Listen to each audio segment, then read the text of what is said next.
ഇടുക്കി, കല്ലാർകുട്ടി, പാംബ്ല ഡാമുകൾ ഇപ്പോഴും തുറന്നിരിക്കുകയാണ്. വിനോദസഞ്ചാര കേന്ദ്രങ്ങളിലേക്കുള്ള നിയന്ത്രണവും ഇടുക്കിയിൽ തുടരുന്നുണ്ട്.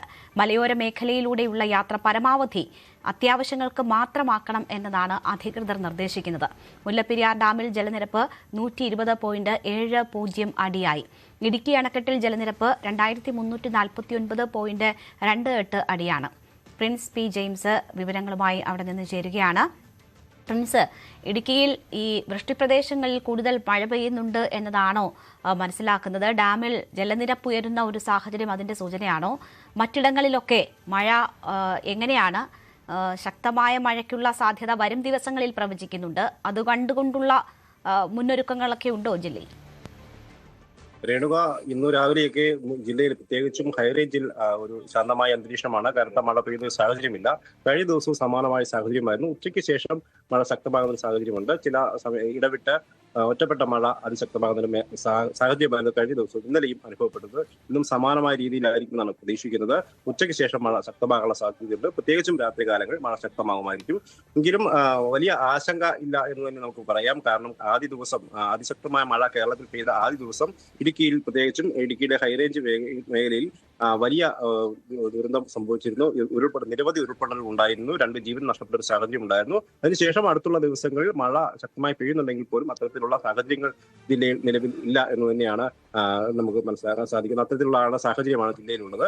ഈ വരും മണിക്കൂറുകളിലൊക്കെ അതിശക്തമായ ഒരു മഴ പെയ്തെങ്കിൽ മാത്രമേ ആശങ്കപ്പെടുന്ന ഒരു സാഹചര്യമുള്ളൂ. എങ്കിലും ജാഗ്രത ജില്ലയിൽ തുടരുകയാണ്.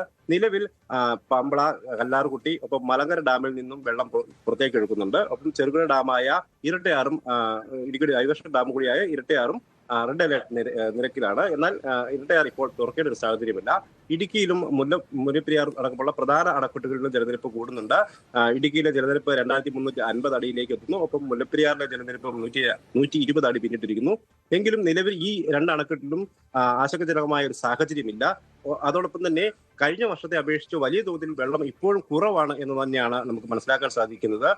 കഴിഞ്ഞ തവണ ഈ സമയം 2370-80 അടിയിലൊക്കെ ജലനിരപ്പ് ഇടുക്കിയിലുണ്ടായിരുന്നു. അത് വെച്ച് നോക്കുമ്പോൾ ഇപ്പോൾ വളരെ കുറവാണ്. നിലവിൽ ഈ കഴിഞ്ഞ ഏതാനും ദിവസങ്ങളായി പെയ്യുന്ന കനത്ത മഴയെ തുടർന്നുള്ള നീരൊഴുക്ക് മാത്രമാണ് അണക്കെട്ടുകളിലേക്കുള്ള ഉള്ളത്. മൺസൂണിന്റെ തുടക്കത്തിൽ ജൂലൈ മാസങ്ങളിൽ കാര്യമായ മഴ ലഭിച്ചിരുന്നില്ല. അതുകൊണ്ട് പ്രധാന അണക്കെട്ടുകളിലൊന്നും ഇപ്പോഴും കാര്യമായ വെള്ളം ഇല്ലാത്തൊരു സാഹചര്യമാണ് നിലവിലുള്ളത്.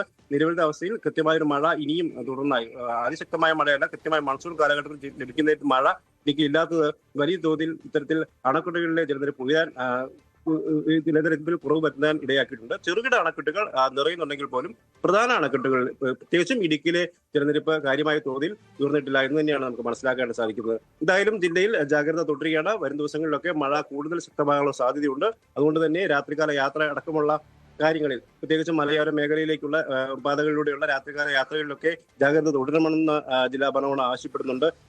മണ്ണിടിച്ചിൽ സാധ്യതകൾ കൂടുതലുള്ള അടിമാലി, നേര്യമംഗലം ദേശീയപാതയിൽ ജാഗ്രതാ നിർദ്ദേശം തുടരണമെന്നും ഇപ്പോഴും അവിടെ രാത്രികാല യാത്രകളുടെ നിരോധനം തുടരുകയാണ്. ഒപ്പം മൂന്നാർ മേഖലയിലൊക്കെ മണ്ണിടിച്ചിൽ സാധ്യത വളരെയധികമാണ്. അതുകൊണ്ട് തന്നെ ജാഗ്രതാ നിർദ്ദേശം തുടരണമെന്നും ജില്ലാ ഭരണകൂടം ആവശ്യപ്പെടുന്നുണ്ട്. രേണുക, ശരി. പ്രിൻസ് ആണ് ഇടുക്കിയിലെ സാഹചര്യങ്ങൾ വിശദീകരിച്ചത്. കൂടുതൽ വാർത്തകൾക്ക് news 18 Keralam YouTube channel subscribe ചെയ്യുക.